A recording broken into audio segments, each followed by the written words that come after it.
कहा जाता है कि पिता अपने आंसू नहीं रोक पाते बेटी की विदाई में। अरे परम ज्ञानी महाराज जनक नहीं रोक पाए, तो आप और हम कैसे रोक पाएंगे। ये बेटियां होती ही ऐसी हैं। महाराज दशरथ विदाई करवा करके लाए हैं चारों बहुओं को अयोध्या में। अयोध्या में बड़ी खुशियां हैं। चारों बहुएं रहती हैं, सब बड़े प्रेम से रहते हैं। इतना प्रेम है एक दूसरे के अंदर।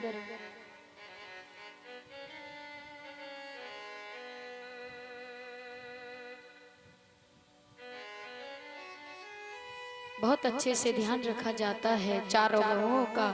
एक दिन महाराज दशरथ जी ने कहा कि देवी, तीनों रानियों को बुलाकर के कहा कि देवी, बहू लड़किनी पर घर आई, राखो नयन पलक की नाही।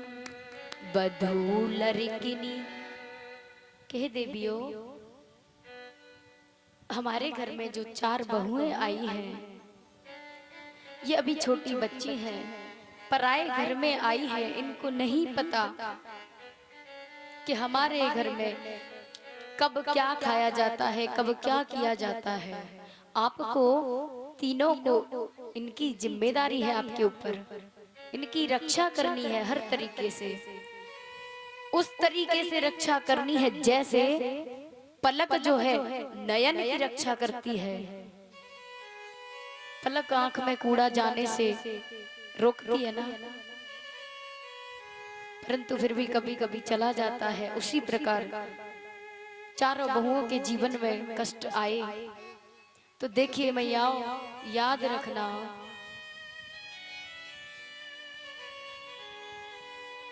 अपनी बेटी के लिए बताइए, महाराज दशरथ ने माता सीता के लिए राजमहल देखा था? देखा था कि नहीं? महाराज दशरथ, महाराज जनक ने अपनी बेटी सीता के लिए राजमहल देखा था, परंतु किस्मत में क्या था, पूरे जीवन दुख झेलने पड़े।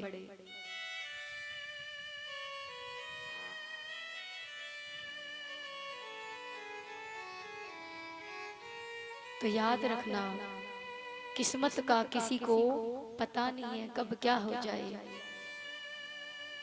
इधर में महाराज दशरथ ने तीनों रानियों से कहा कि देवी, तीनों चारों बहुओं की आपको देखरेख करनी है।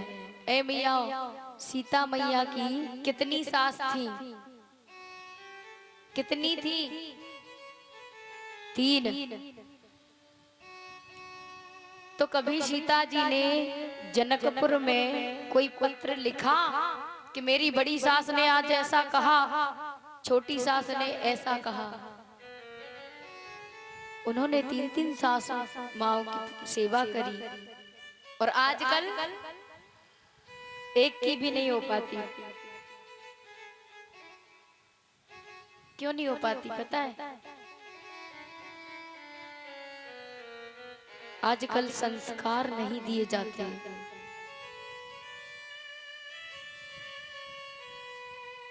भैयाओ, आप अपनी बेटियों को धन दौलत देना या मत देना, परंतु संस्कार रूपी धन जरूर देना।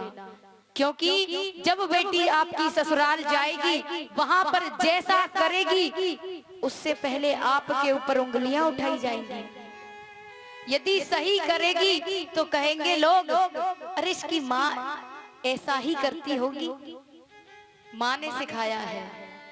और यदि बुरा करेगी तो, अरे जैसा माँ ने किया होगा वैसा बेटी कर रही है।